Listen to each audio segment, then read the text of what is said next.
Bonjour à tous et bienvenue dans cette deuxième partie sur 3. Aujourd'hui on s'attaque à Batman vs Superman. Le film est sorti en France le 23 mars 2016 et est réalisé par Zack Snyder. Dans les rôles principaux on a Ben Affleck, Henry Cavill, Gal Gadot, Jesse Eisenberg, Amy Adams et Jeremy Irons. Commençons par l'anecdote argent histoire de mettre tout le monde de bonne humeur. BVS et The Dark Knight Rises avec leur budget de 250 millions de dollars sont les deux films les plus chers jamais tournés pour un film Batman. Tandis que Man of Steel a été tourné lui pour 225 millions de dollars et Superman Returns pour 270 millions. BVS a rapporté à peu près 870 millions de dollars rien qu'avec ses sorties en salle, au passage c'est le plus gros succès de Ben Affleck, et Man of Steel avait rapporté lui 668 millions et Suicide Squad 746. Vous vous demandez peut-être comment Ben Affleck a été choisi pour le rôle de Batman. Eh bien il y a 3 raisons à ça. La première c'est que Matthew Goode a été recalé, la seconde c'est que Zack Snyder a testé l'intérêt de Josh Brolin et Ryan Gosling qui avaient l'air de s'en ficher un peu du projet, et la troisième c'est que Ben Affleck s'est manifesté assez rapidement et que sa vision elle était assez identique de celle de Zack Snyder sur le film. D'ailleurs le secret a réussi à être tenu pendant quasiment 6 mois. Outre Josh Brolin, Ryan Gosling et Matthew Goode, on a eu d'autres personnes considérées comme Jeffrey Dean Morgan, Richard Armitage, Max Martini, Armie Hammer, Jason Ackles, Joey Manganiello et Matthias Schoenaerts. Ils ont finalement choisi Ben Affleck, mais Jeffrey Dean Morgan s'est glissé dans la peau de Thomas Wayne. Quand le choix de Ben Affleck a fuité, on a eu l'apparition d'une nouvelle expression, le Ben Affleck bashing, mais vous devez le savoir. Petite info supplémentaire, avant de faire le film, Zack Snyder a demandé l'autorisation à Christopher Nolan. Histoire d'être pas mal crédible dans les rôles de Batman et de Superman, les acteurs ont dû prendre du poids comme vous le savez. Pour ce qui est d'Henry Cavill, on en a parlé dans la vidéo précédente, et là il a pris le double de muscles de ce qu'il avait pris avant, donc vous imaginez ça commence à être beaucoup.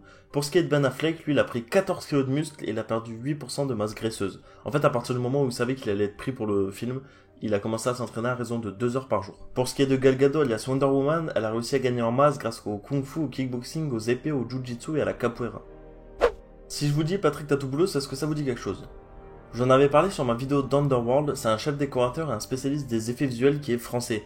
Sur ce film-là, il a travaillé en tant que chef décorateur, tout comme il l'avait fait dans Dark City, Die Hard 4, Total Recall et 300, mais il a aussi travaillé plusieurs fois en spécialiste des effets visuels sur Stargate, Independence Day, Godzilla, Pitch Black, Underworld et iRobot par exemple. C'est un mec plutôt coté à Hollywood. Ben Affleck a appelé le scénariste d'Argo, Chris Terrio, pour qu'il vienne prêter main forte au scénariste David S. Goyer de BVS. Pour Lex Luthor, avant Jesse Eisenberg, on aurait pu avoir Matt Damon, Bradley Cooper, Joaquin Phoenix, Adam Driver, et même Jean Dujardin. Ironie du sort, Christian Bale a failli jouer un rôle dans le film, mais pas celui de Batman. L'essentiel du film se passe à Gotham et à Metropolis qui sont toutes les deux des villes fictives. Le tournage s'est donc déroulé à Détroit dans le Michigan et dans ses environs. Certaines scènes ont été tournées près de Chicago dans l'Illinois et celles qui se passent à la ferme des Clark, tout comme Man of Steel, ont été tournées à Yorkville. L'essentiel du film a été tourné en décor naturel ou dans de vastes bâtiments. Le palais de justice de Wayne County a été utilisé pour des scènes à la fois à Gotham et à Washington DC. La vieille gare de Grand Central située à New York a accueilli une scène de combat d'anthologie. Le Brown Museum de l'Université du Michigan situé à l'est de Détroit a servi pour être le manoir de Lex Luthor. Man of Steel a essentiellement été tourné caméra à l'épaule, cette fois-ci ils ont carrément décidé de changer de technique en utilisant du 16 mm, du 35 mm anamorphique, du 35 mm traditionnel, du 65 mm, de la GoPro, du numérique et de l'IMAX. Dans le film Hollywoodland, Ben Affleck jouait George Reeves, autrement dit Superman. Comme vous pouvez le voir sur cette photo, le costume de Superman dans BVS est plus travaillé que celui dans Man of Steel, notamment parce que Snyder voulait retravailler l'élégance et les détails avec de nouvelles technologies. Petit ajout sympa aussi, une braguette pour qu'Henry Cavill puisse aller faire pipi pendant le tournage. Tandis que pour le costume de Batman, en gros c'est celui qu'on voit dans la BD The Dark Knight Returns, en moins high-tech et plus élémentaire.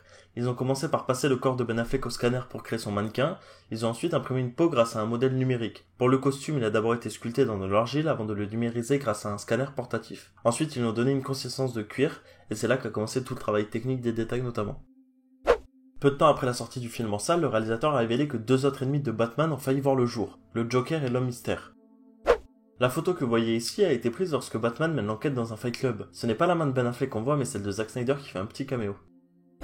Bon, terminant en beauté le film avec les Razzie Awards qui ont totalement chié sur le film et qui lui ont décerné 4 récompenses. La première c'est pire second rôle masculin pour Jesse Eisenberg, pire combinaison à l'écran pour Ben Affleck et Henry Cavill, pire préquel remake plagiat ou suite, et pire scénario pour Chris Terrio et David S. Goyer.